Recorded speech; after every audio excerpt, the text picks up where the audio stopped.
but she is known as the 9/11 lady.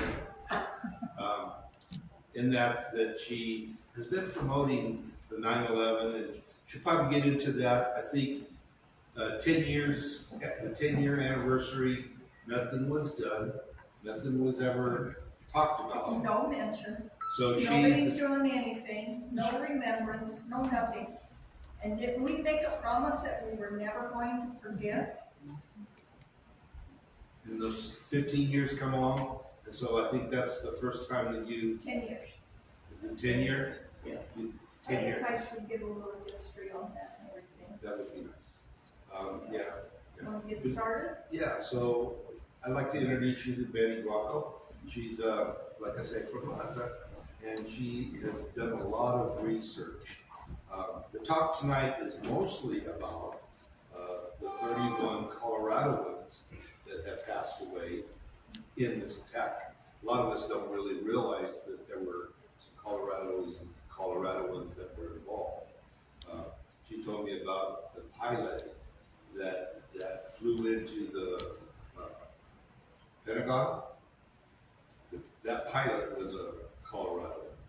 So.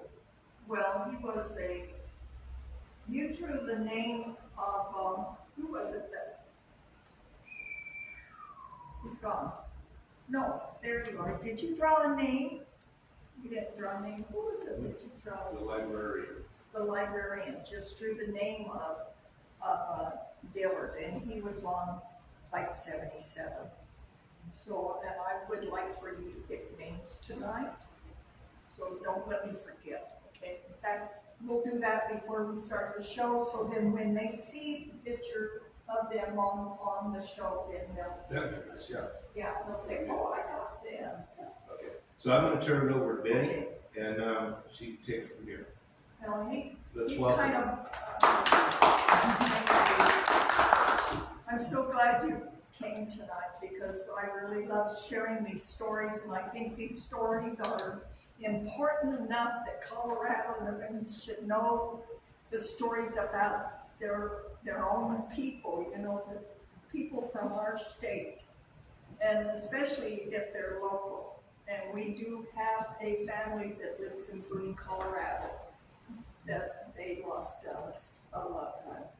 So, and I try to get to know the families, try to build relationships, send them cards, and people have signed, many people, even Rocky Ford has signed the cards that we send to the families. And it means a lot to them, and they let me know about it too, and then they write me letters back, so I know it's much appreciated. But in looking at these stories on these people, I'm just saying, other people need to hear these stories.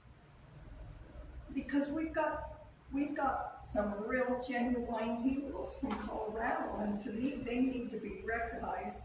And then the value of the character of these people. Oh my gosh, what would our world be like today if they had lived? Our whole world would be different. I know it would. I just know it would. So anyway, I'm Betty Blanco from La Habana. I taught school 22 years altogether, and the last job I had was teaching online with Vida School District, and I loved that job. That was great. So then I had to get to know computers and everything. Then I also worked at Ben's Ford as a historian, a historical interpreter, which means that you pretend you live in that time period and you become that person. So I had a lot of fun doing that, but when you do stuff like that, you have to do a lot of research. And then they teach you methods of presenting history. And I think it's because of the training they gave me that I'm able to turn around and do this for you. And I hope you enjoy this and everything. So, like Rob just said, that we came to the 10-year anniversary of 9/11. First of all, everybody knows where they were on that day. They know exactly where they were, what they were doing, and who told them. And they probably stayed glued to the TV for hours, if not days. And you each have your own story about that happening because you became a part of the story. You became a part of that history. And the reason I do this is for the young ones, so that we can pass this on, so that these people are not forgotten. So, and then when the 10th anniversary came along after that, nothing's happening. Nobody's doing anything. And I'm going, you know, this is not right. This is not right. And we're not acknowledging that this event happened. You don't even hear about it.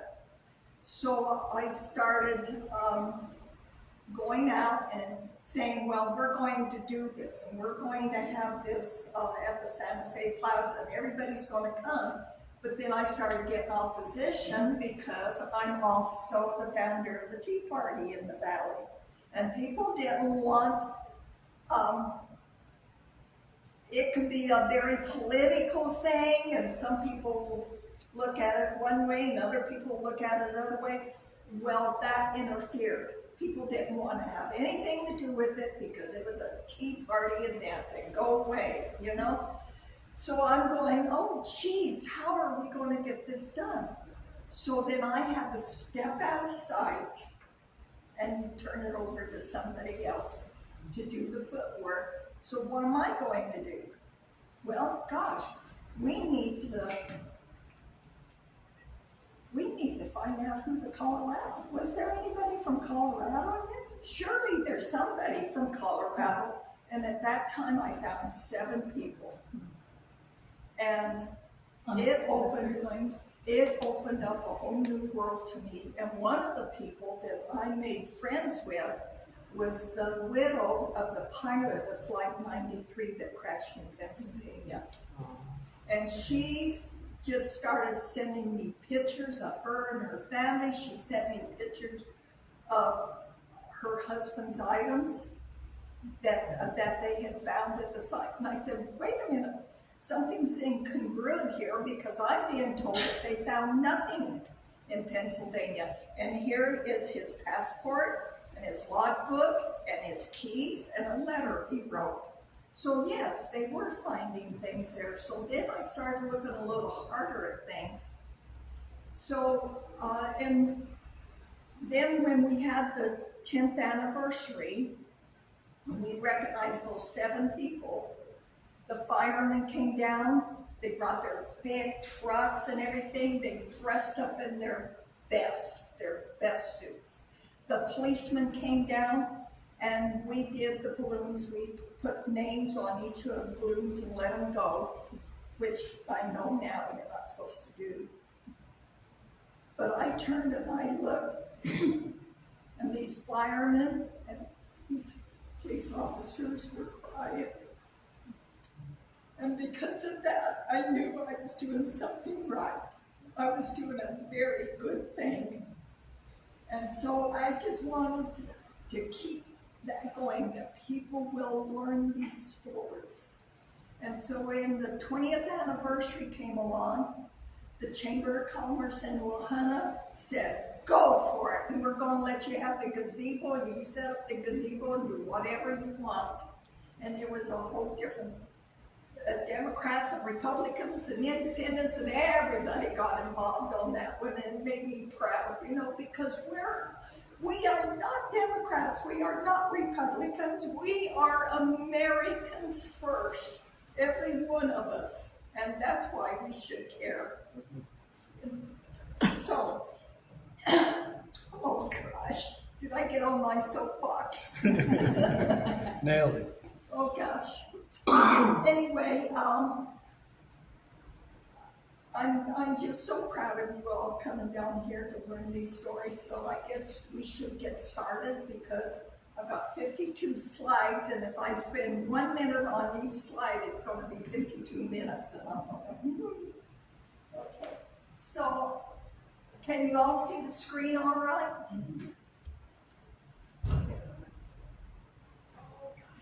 Let me sit down. Okay. This is the stories about the Colorado's 9/11 victims, and today I found 31 victims that had some kind of connection to Colorado. And oh, you know what?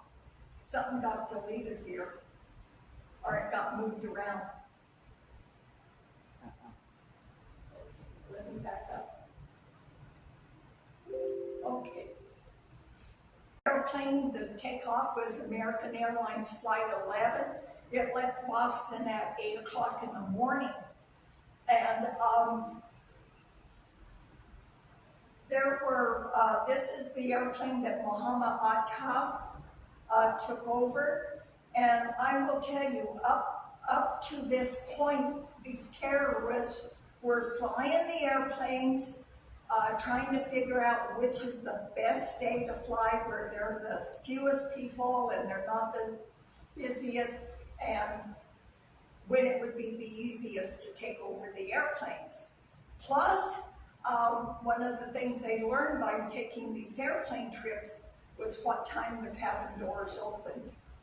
So it opened maybe about 10-15 minutes after takeoff. So that's why they planned what they did. So on all of these airplanes, they were capable of carrying anywhere from 200 to 300 people, but on each one of these airplanes, they were less than half filled, or about half filled, which was very fortunate, or we would have been talking about a great deal of more people that would have been killed. So this airplane took off at 8 a.m. and around 8:15, ground control loses contact with Flight 11. And then the message comes through. We have some planes, just stay quiet and you will be okay. We are returning to the airport. And the controller only heard something unintelligible. He did not hear the specific words, we have some planes. American 11 again sent a message down, said, nobody move. Everything will be okay. If you try to make any moves, you'll endanger yourself and the airplane. Just stay quiet. So then the controller started realizing that maybe this airplane has been hijacked. And I don't know if you recall, back in those days, there were hijackings going on all the time. And basically you paid the money or did whatever you took, and the hijackers are let go and everybody's fine.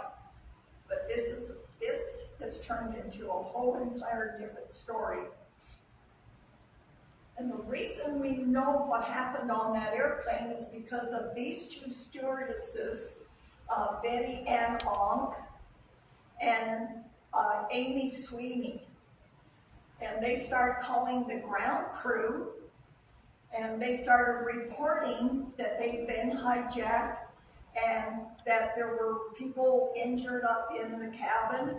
There was mace or pepper spray or something that had been released. They were choking, they couldn't breathe.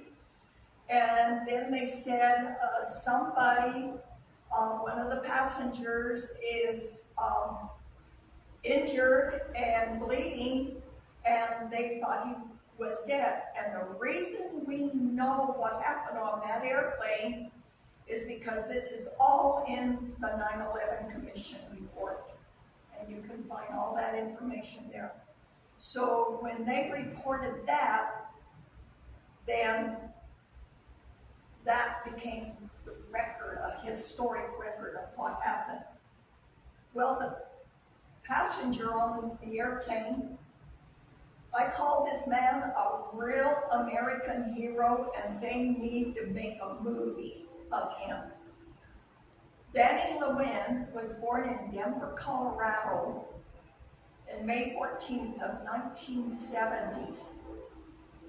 And he was raised in Denver. And when he was about 14 years old, his family made Aliyah to Israel. And Aliyah means that they have moved to Israel. And he was so angry with his parents that they took him away from his friends and everything he's ever known. Well, after a while, he decided to make the best of it.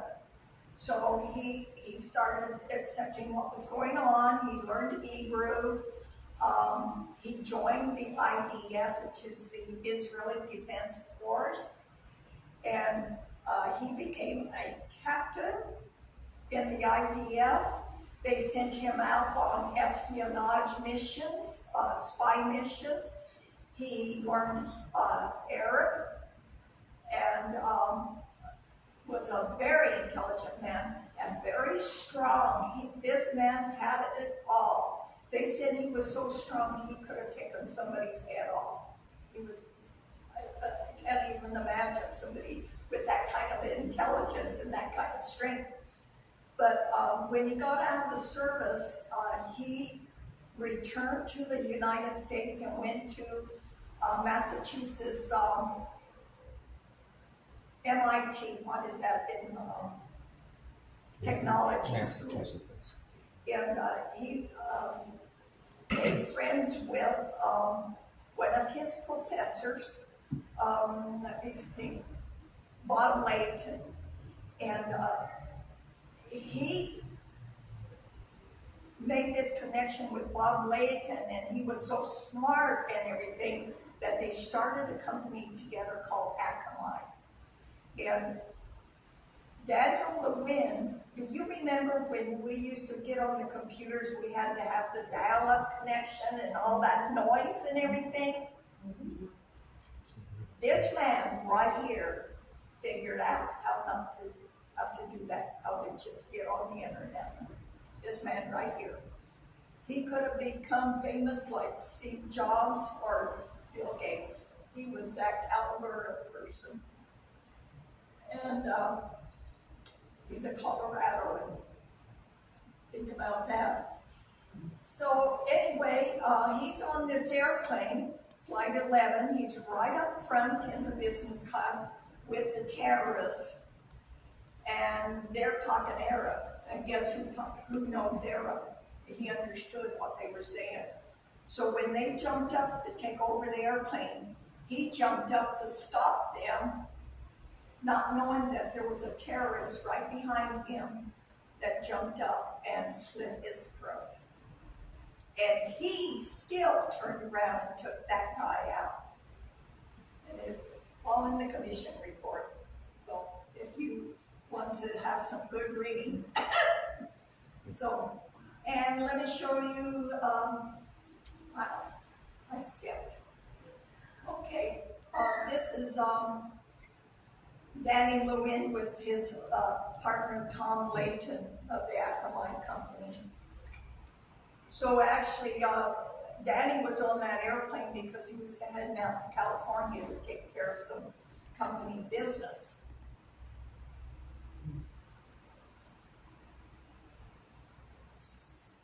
I guess I hit that one. Oh, hit that one. There you go. So on the same airplane with him was this 24-year-old Kellyanne Booms, and she's born in Denver, Colorado. She lives in Boston. She's heading out to California for a couple of weeks training, and she's on that airplane. And I talked to her parents who now live in Ohio. They didn't have a clue that anybody was on that airplane trying to stop the terrorist takeover. So she was a CPA, certified public accountant, just starting her life. And on the same plane, operate this right. Here we go. Is Colonel Chuck Jones, an astronaut. He was trained to go on the Challenger. That is before the disaster happened, and then that program was scratched, so he never got to go. But he was trained to be an astronaut. He was on that airplane, and when the takeover started, according to his sister, I met her, she came to the 9/11 tribute in Lamar. By the way, did you get there's some flyers there about the tribute that's coming up Saturday. Well, Sue Held is his sister, and she came, and I had a visit with her, and she tells me that he called a full 10 minutes before anybody else even knew about the hijacking. He called the Air Force, and they started scrambling the airplanes then. And I don't know how much of that is true, but that's the story that she has. And she says, can you believe his believability when they scrambled the airplanes because of what he said? And I'm going, now that's a pretty good recommendation. So here's the seating chart for the airplane. I circled where Daniel Lewin, it's up front with the yellow circle. Can you see that? Yeah. Okay, that's where Daniel was sitting, and the seat behind him is red. And that's the seat, that's the terrorists that took him out. And I can't tell you his name right off bat. And then the second one is where Chuck Jones lived, the second yellow circle that's right in the middle of the airplane, and the one towards the back is Kellyanne Boone's, where she was sitting. So what they did when they took over the airplane, most of the time they would take and usher all the people to the tail of the airplane, and I believe that happened on all 4 of the airplanes. So, and then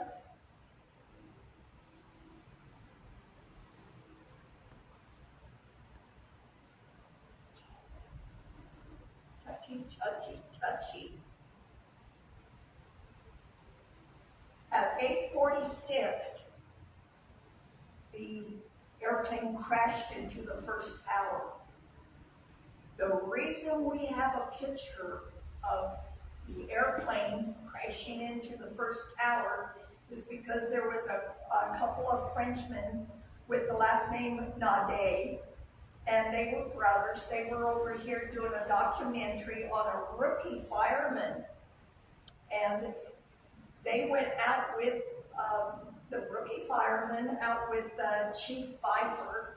They were looking for a gas leak, and while they were out there looking, the airplane came flying overhead, just roaring its engines, which caused everybody to look up. And Nadet had his camera going, and he just smoothed the camera over and caught the airplane crashing into the tower. Otherwise, if that had not happened, we wouldn't even have a picture of that. So, and the strange thing about it, what everybody was wondering about, is how could somebody do that? It's a clear day. You can see for miles and miles and miles, which is really unusual for New York. You know, usually smog and fog and all that. But this was a perfect day. There's absolutely no reason why a pilot could not see those towers and would crash into it. So it caused a lot of confusion. Inside of the towers were 10 Colorado victims. This first one is Nina Bell. She was from Black Forest up north of Colorado Springs. Her parents are Pat and Lowell Bell. Lowell Bell was a Tuskegee pilot, and she had a great history behind her. She was athletic and smart, and she got this job at Marsh and McLean, which was on the 98th floor of the tower, and she wrote a message to her friend the day before let's see, she had been working there just a few days, and she wrote to her friend, she says, I am so very happy. And that's the last anybody heard from her. So, sad to say, Lowell Bell has now passed away, so I feel sad because I didn't get to meet him, but I did meet Pat Bell, and she's a very lovely person. This is Christopher Cianfardini. He was on the 93rd floor. I should say that the airplane struck from about the 97th floor all the way. It went in at an angle to take out as many floors as possible. And I think the top floor was about 100. So they had about 6 floors right there that they took out. So I should tell you that when that airplane struck, the building weaved way over. And some of the survivors says they know that they went 8 feet. The building moved 8 feet, and then it came back. And when that came back, it jammed the doors shut. These people could not get out if they could not get those doors undone. And the ones above the impact zone, you've got to understand how the building is built. It's built like an egg shell on the outside where it's hard. It's got an echo shell, like an insect has an outside shell. And then they've got the core going down the middle. And in between the outside shell and the core, there's 60 feet of nothing. No columns, no nothing. They had laid down these bars, poured cement over it, and I'm simplifying it. And so they had all this open space. So when the airplane hit and got through that outer shell, there's nothing here. Then it hit the core, then it had nothing, and it went out the other side. So what you had was the airplane coming through, pushing all the desk, files, people, and the engine and the wheels of the airplane also went out the other side and flew.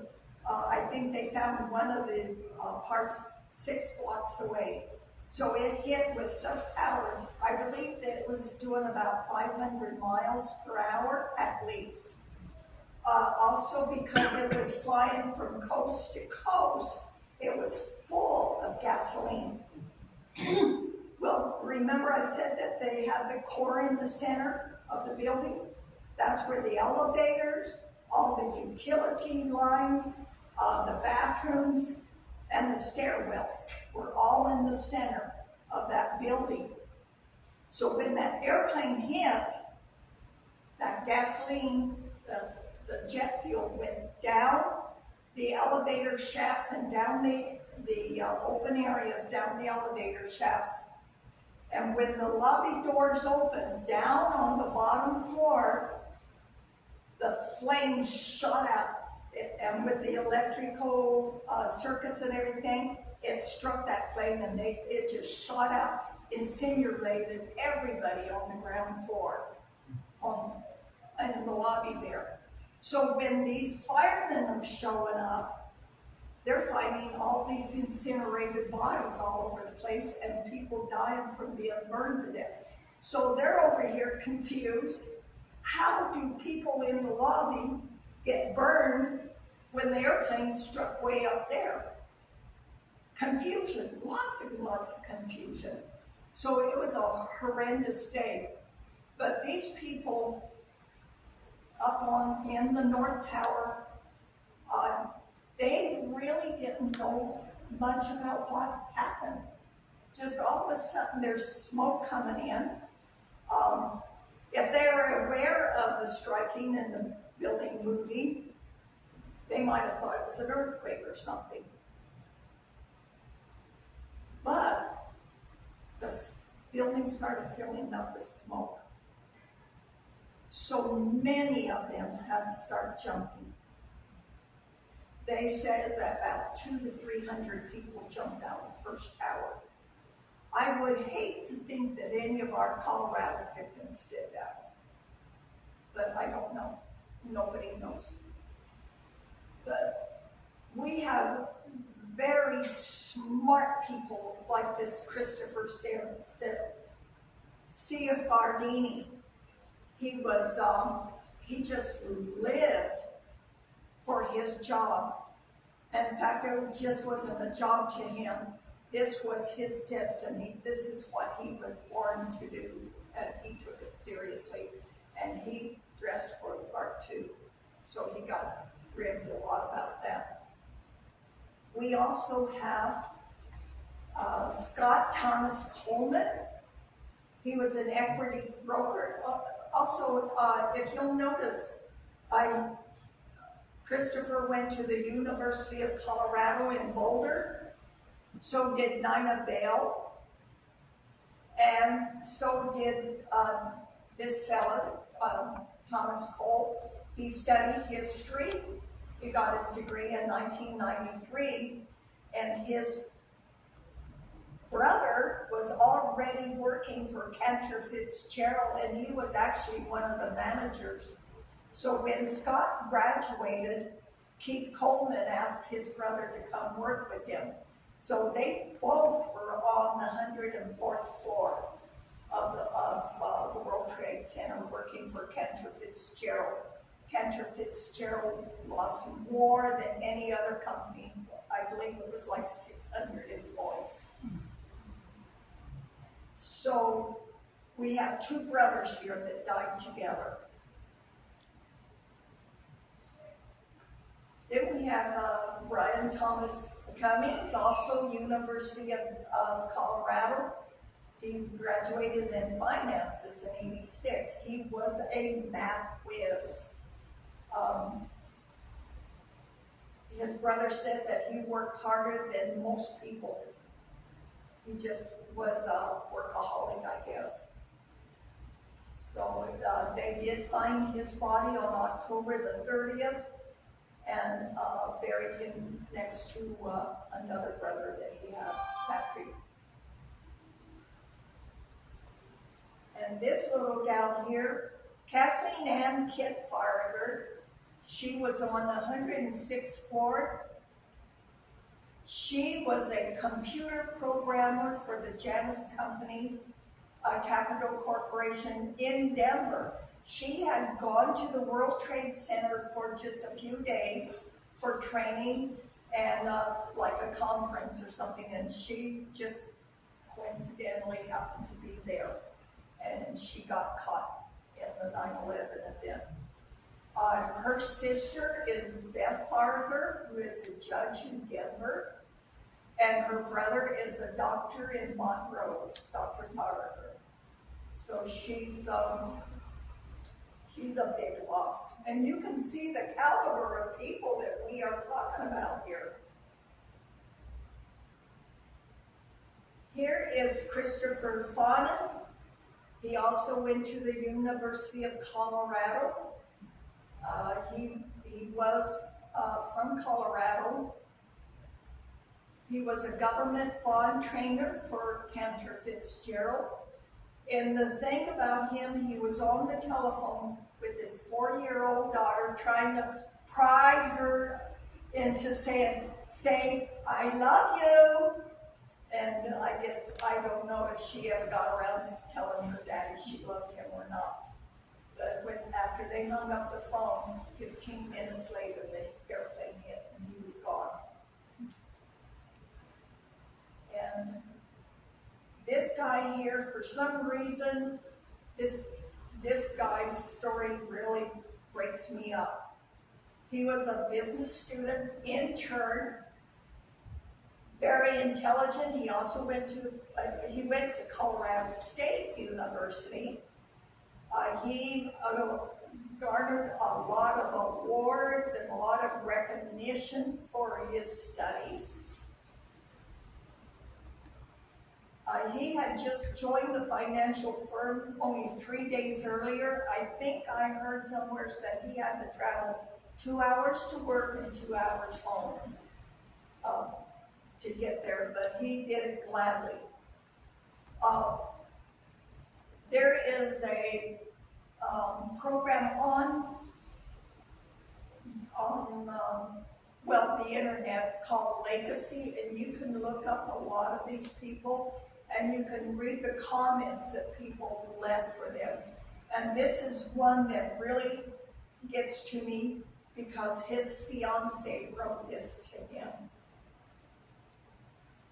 The last time I spoke to you, I said I can't talk now.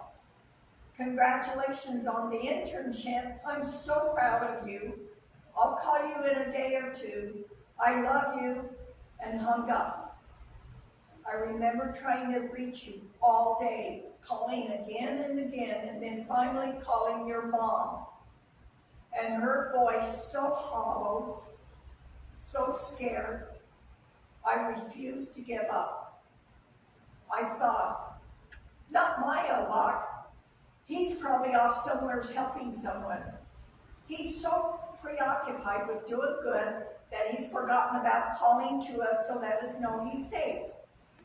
But he's fine. I just know he is. But you weren't. I imagine you probably were helping someone, some older lady or man. In my dreams, you were the true hero, putting their safety before your own. And I know that is how it happened, because you are a hero. You are the most precious star in the sky. And I think that that's probably what was going on in those towers, that if you survived the crash of the airplane, you were actually helping each other. And I've heard stories over and over and over again of people putting aside their differences and just helping each other because of the human element. And they didn't care who you were, where you're from, or what color you were. You helped each other.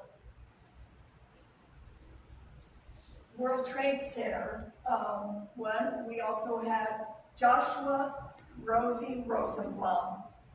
He was also a graduate of University of Colorado in Boulder, and he worked for, I was kind of thinking he also worked for Kenton Fitzgerald, but I won't swear to it. It says But up he- there. What was It that? says up there, You see it up there? right above the date. Right above the date of his birth. Okay, so, Rosie's mother wrote us a very nice letter. Adrian has posted it on his line. You can probably go back, about 2 years ago that I think she wrote the letter, so. Yeah, we have the search engine on there so you could search for it and it'll come up. Yeah, just Absolutely. put Rosenblum and you'll probably find it there. Mhm. But he was engaged to get married to Miss Harilak, and they worked together. So she decided to stay home and make final preparations for their big day, which was going to be Saturday.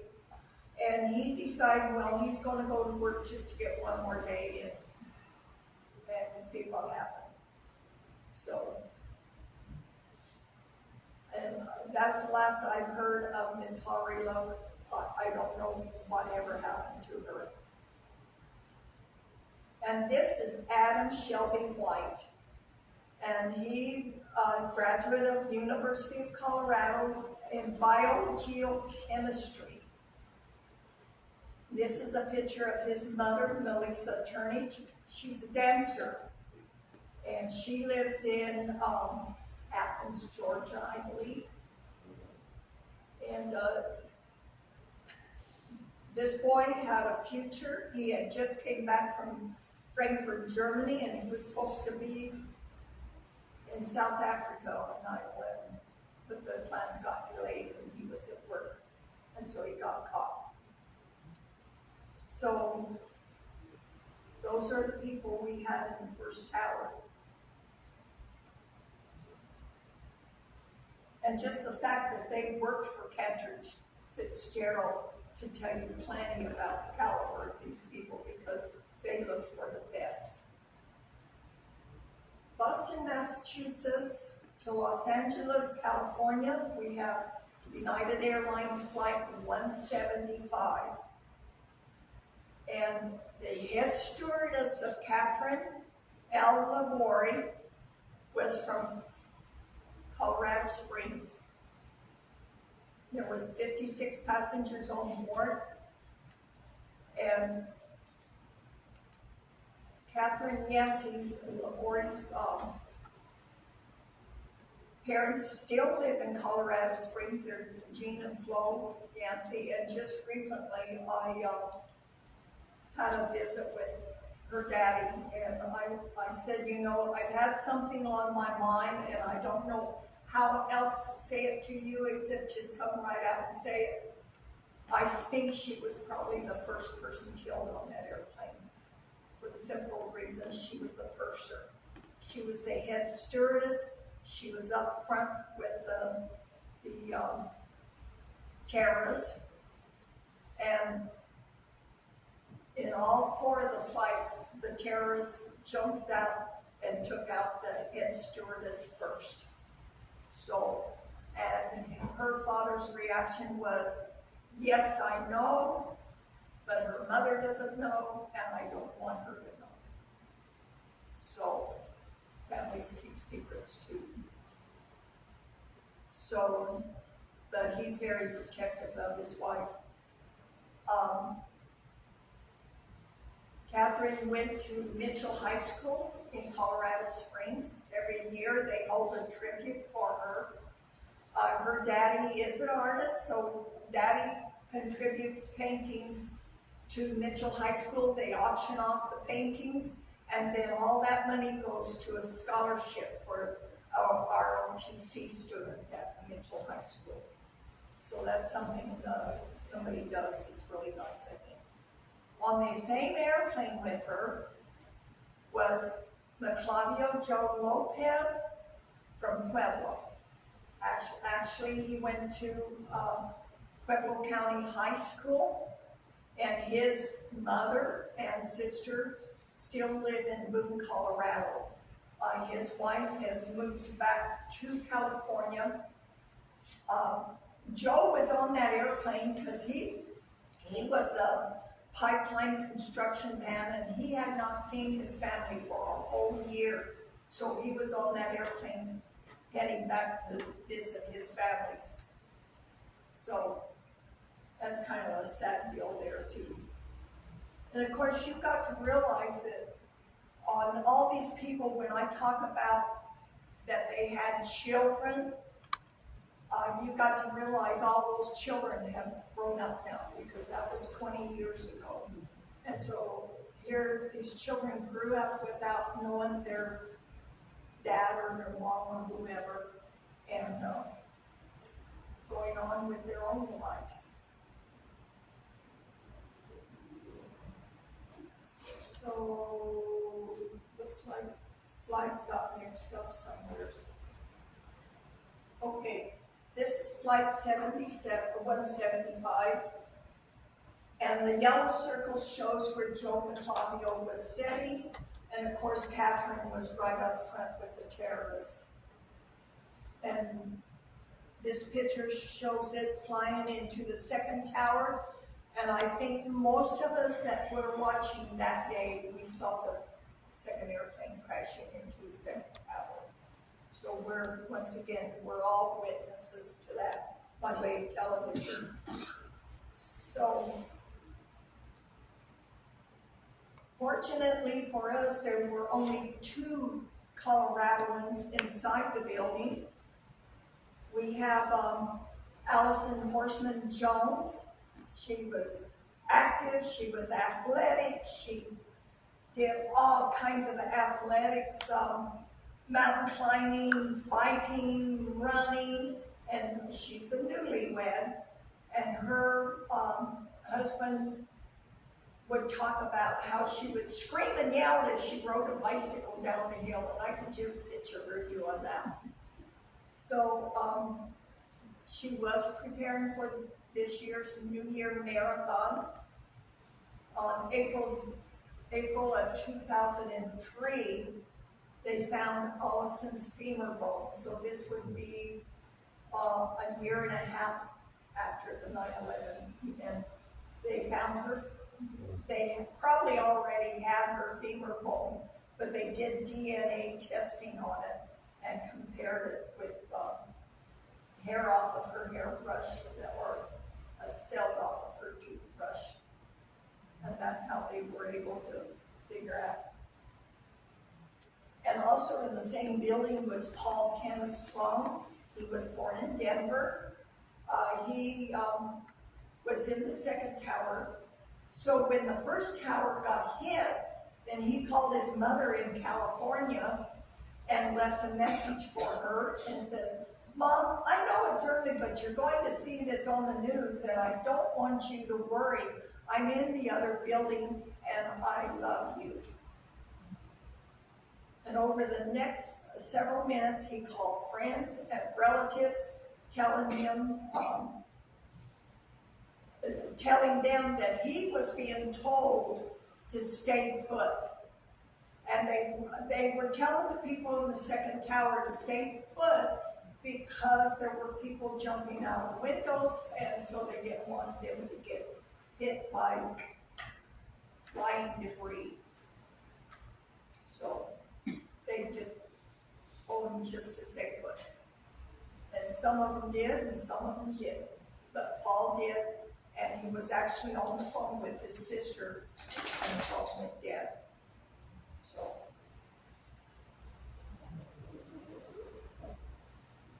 Okay, so you had Flight 11, then Flight 175, and then you had the American Airlines Flight 77, which had crashed into the Pentagon. It had been at the Dulles International Airport in Washington, D.C., bound for Los Angeles. It had 64 people on board, and 8 of those people were tied to Colorado.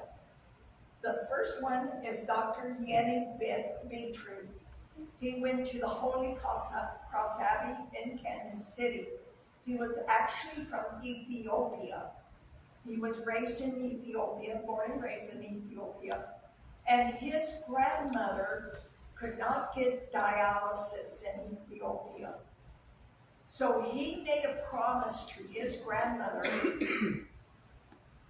that he was going to do something about it. And she died because she couldn't get the dialysis. So he grew up, he went to Holy Cross Abbey. He became a doctor. He became a very famous doctor. He went around to all different kinds of different places, talking about the new equipment that they have and everything. And he became the director, the hospital administrator in Burbank, California. So he had gone to Ethiopia to keep his promise to his grandmother. He worked along with the Ethiopian government to set up a clinic with 6 dialysis machines. And he had just finished negotiations with the Ethiopian government, and he flew back. He spent the day in Washington, D.C. visiting with his family, and then he was anxious to get back to the hospital. So he got on that flight 77, and that's the last we've heard of him. And this guy is Eddie Dillard. He was quite the businessman. And, he worked up in Denver, ran a business up in Denver for about a year, I believe it was. Yeah. Then he started investing in real estate and became quite profitable for him. He also was on Flight 77, crashed into the Pentagon. We have a whole family from Denver. Charles Falkenberg was born in Denver and raised in Denver. He married a gal that was from Kansas, and she went to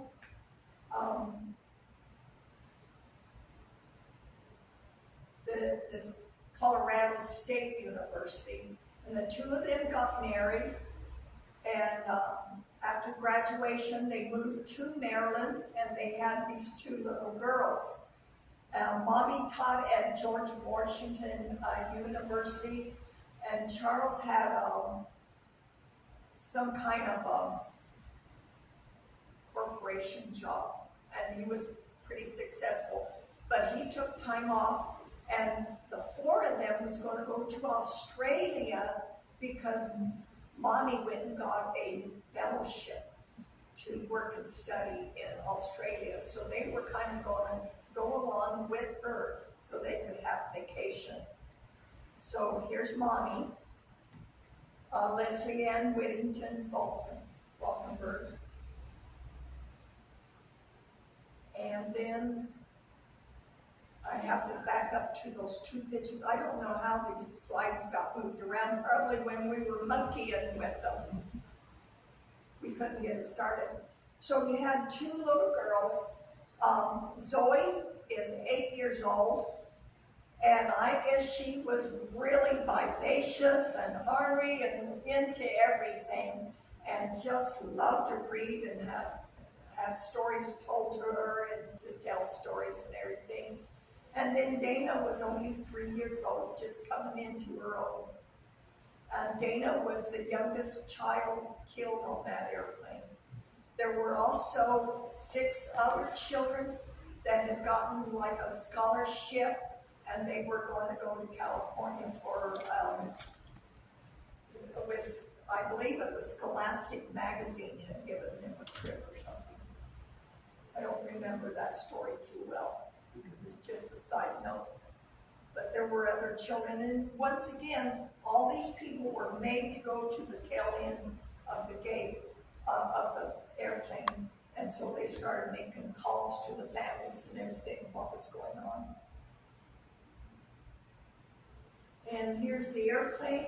All the blue seats indicate that there's a passenger in there. You can see all the white seats, all the clear seats. Nobody's sitting there, so you can see that the plane is less than half full. Can you imagine if these airplanes had been completely full?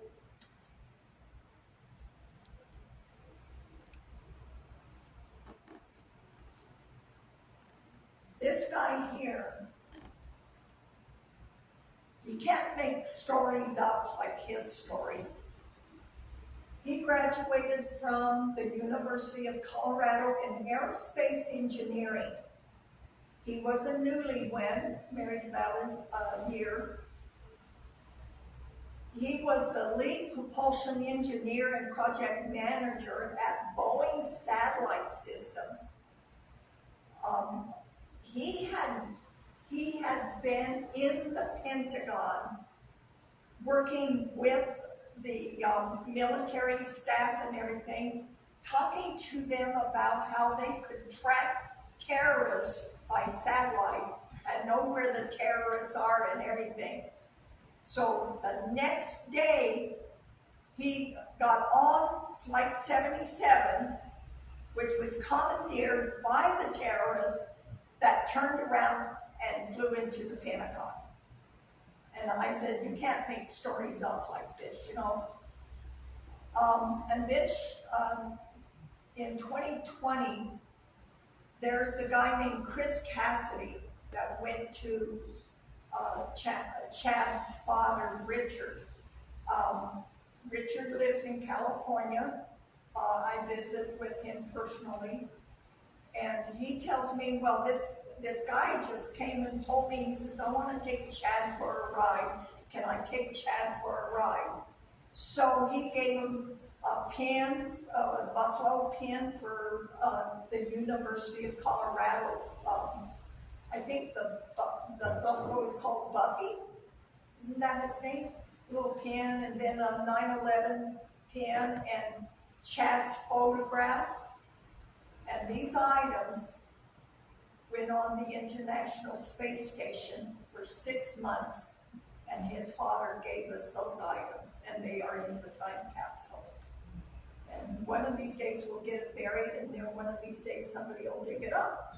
So, but yeah, these families have got such big hearts, and if you reach out to them, they really appreciate it. And they to me, giving away something so precious like that is kind of going overboard, but we appreciate it. Then we have Mary Ray Soccer. She went to the Denver University. She was a coach at Colorado Gymnastic Institute, and that was her dream. She always wanted to be a gymnastics coach. She became a JAG lawyer in the Navy, and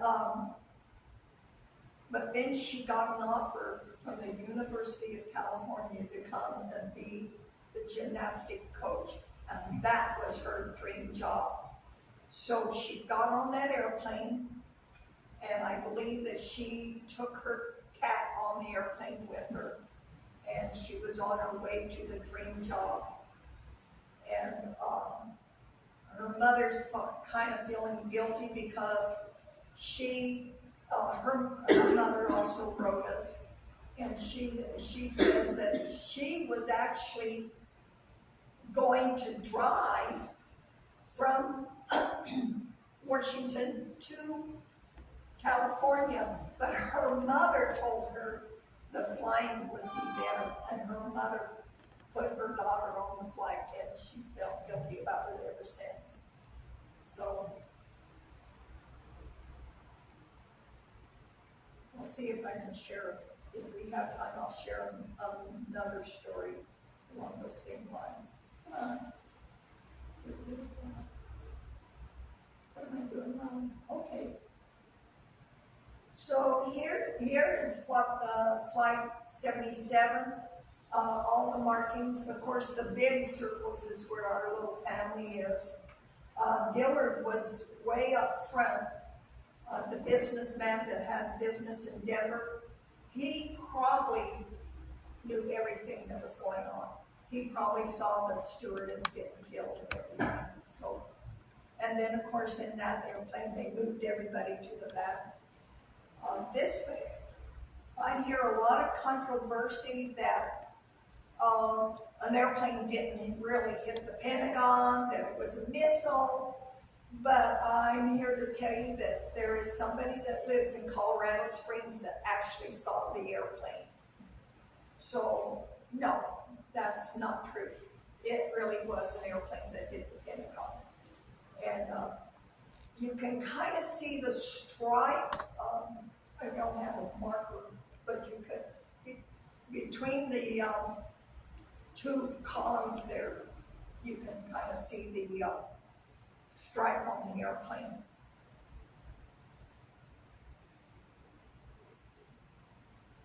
It killed 64 people on the airplane and another 125 in the Pentagon. So now we'll be talking about mostly military that we lost. This guy served as a Green Beret. His name is Major Wallace Cole Hogan Jr. He was the head of, he was Special Forces Group with the Colorado Army National Guard. Special Forces. And he was also a general's aide at the Pentagon. Here we have Lacey Bernard Ivory. He was a Gold Star. I believe the Gold Star means that he lost somebody in one of the wars, maybe a son or somebody. He served in the Afghanistan War. lots of medals, lots of merits. Janice Marie Scott, she was, I visited with her husband, Abraham, and he tells me that she apparently was in the hallway in front of the finance office where she worked when the airplane hit, and she was probably most likely taken out right away. And Abraham says that one of these days he's going to come down here and visit the nice people here in London and the valley. So I hope he does. They had 2 daughters. And Shadauer was, Dan Shadauer is United States Navy. He was stationed at Lowry Air Force Base in Colorado. And he was an intelligence officer, which probably means that he was dealing in spy espionage.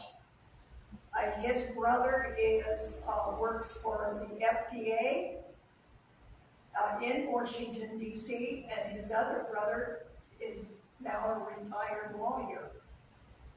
So, very capable family altogether. Flight 93. I think this is the one that everybody seems to know about what happened on that airplane, because this is the one where the passengers took over the airplane. It was perfectly capable of carrying 182 people, but there were only 37 passengers on there, plus the crew members and the pilots. So by this time, news was breaking all over the place that this was terrorism. And so when these people got hijacked and started calling their families started saying, no, it's probably terrorists. So that's why they decided to get together. Well, the 2 pilots on this airplane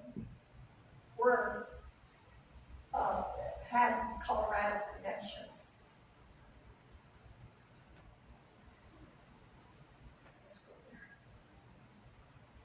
The pilot of the airplane was Captain Jason Dahl. And he lived up in Denver, and he was planning a wedding anniversaries for he and his wife Sandra to go on like a second honeymoon. And I believe they were talking about going to Paris. So he decided to take one more flight before they went on the vacation, just so they'd have enough money to go on and to make it really special for her. And a call came in from Ground Zero warning them to lock up the cabins, that there was terrorism going on. And Jason Dahl is like, I can't believe I heard this. Please repeat this and everything.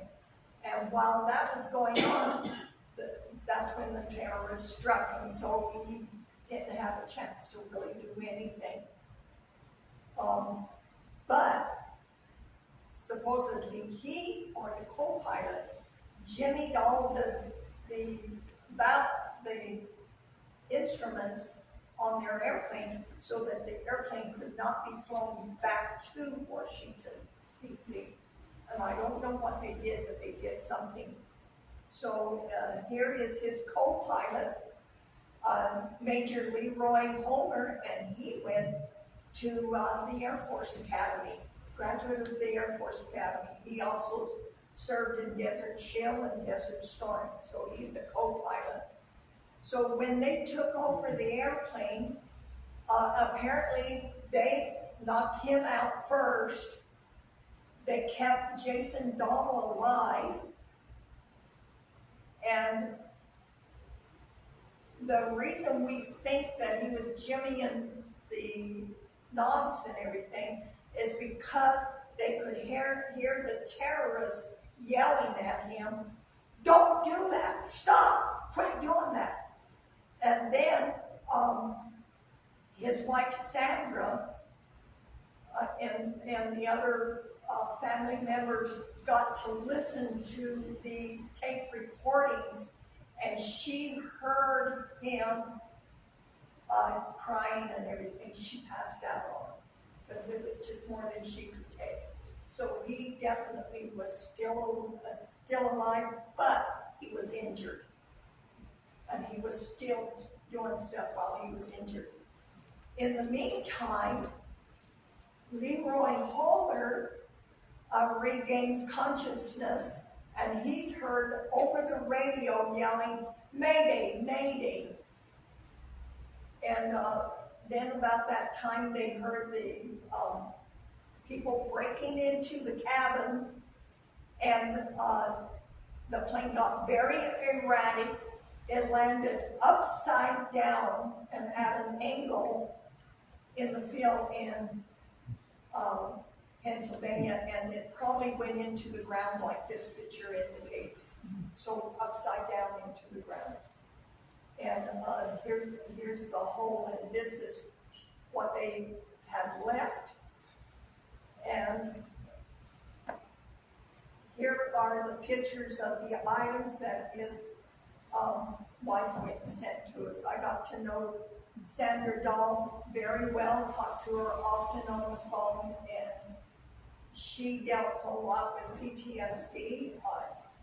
And life for her, she would say that she couldn't watch TV because she would get whammed by 9/11. She'd be watching something and then on comes 9/11. So she said she watched the Foods channel because the Food channel was safe. Unfortunately, Sandra died in March of 2012. I don't know if it was seizure or alcohol drug overdose or what exactly happened to her, but she passed away, and I got to go to her funeral. I've never seen so many pilots and stewardesses in my life. And this is what the airplane looked like. You can see all the empty seats. Amazing. It could have been so much worse. The orange seats up front is where the terrorists sat. You can see there's only 4 seats. All the other airplanes had 5 seats. There was one terrorist that tried to come into Miami, but he treated the customs agent there with contempt. And they said, "There's something wrong with this guy. We're not letting him in." So they turned him away and sent him back. And to this day, they believe that he was supposed to be number 5 on this airplane. So that's that. So, that's only 4 airplanes. There was also a 5th airplane. This is Flight 23, and it was taken off from Kennedy International Airport. It was heading to Los Angeles, and it was turned away from New York, and the call came in that there had been the attacks and that they were to turn around and come back to the terminal. And when they did that, then they could see the clouds over in New York City, the smoke and the fire. And there were some Arabs on that airplane, and they got really upset, and they were yelling and shouting and everything. Well, the warning had been given to the pilots on this airplane, so they jammed up the door using whatever they could to jam the door and everything. And then the crew started telling the pilots, "You know, these guys are acting really funny. They said they have to go up, they have to go up, and they want us to go up, and they're trying to make us to go up." So when they pulled up to the door, and when the door opened, they were gone. They ran away. So later on, They got everybody evacuated off the airport, got them out the airport, off the airplanes and everything. And then they said, well, I thought there wasn't supposed to be anybody on the airplanes. They saw people running on the airplane. What the heck? You know, what are these people doing on the airplane? So they got on there, and the hatch up under the airplane was open, and some people had gotten inside that airplane. And then, coincidentally, the airplane that was parked right next to it, when they went to clean it out, they found box cutters on that airplane. So they're saying, how did these box cutters get on the airplane? And did those box cutters get put on the wrong airplane? Because I think the number was off like 1 digit between the two airplanes. So then this question started arising, and the crew of this flight swears up and down, they know that they were the 5th airplane. They know it. So then, as it turns out, they found box cutters on other airplanes too. And I think the number is that they found it on 10 other airplanes. My. So 9/11 could have been a lot worse. In fact, it could have been so much worse, because I'm being told that they got at least 30,000 people out of the World Trade Center that day. So if only about 3,000 of these people got killed, to me, that's a miracle. Mm-hmm. But it's still sad. What makes me sad is because I know these people will be back, because they have not finished the job. And just because bin Laden is dead, just because Zawahiri is dead, there's still others to take their place. The I think we security, need to be, Yeah, still the need to security be is better. vigilant. Yes, ma'am? the security is better. I mean, to get on a plane, they pretty much Yeah, come. yeah. But we do all need to be diligent and be aware. That's all I'm asking. So, I promised I would tell you a story that I came across just today. A guy found out I was doing 9/11 here tonight, and he had lived in Jackson, Florida, and about 2 weeks before this happened, these Arab men came in and bought box cutters from him. Boxes of box cutters. And to this day, he's feeling guilt like you wouldn't believe. And a lot of these people, they feel guilty. The ticket agents that let them on the airplanes, and it just goes right down. There's a lot of guilt feeling. Yeah. So, to wrap it up, I would like to say, what are the lessons that we learned here today? Or the ticket agents, all the survivors, they say, number one, live your life to the fullest. Because you never know when your last day is going to be. And do whatever you can to make this world a better place. Number two, tell your loved ones that you love them and mean it. And tell them that you're proud of them and that you mean it. Because you never know when the last time is going to be that you'll ever see them. And thirdly, don't sweat the small stuff. Unless you're losing somebody you love, unless you're going through a lot of trauma, everything else is small stuff. Everything is small stuff. So don't sweat the small stuff. And that's the message. And then Catherine Yancey, Laborie's fathers, wanted me to say, and never, ever forget 9/11.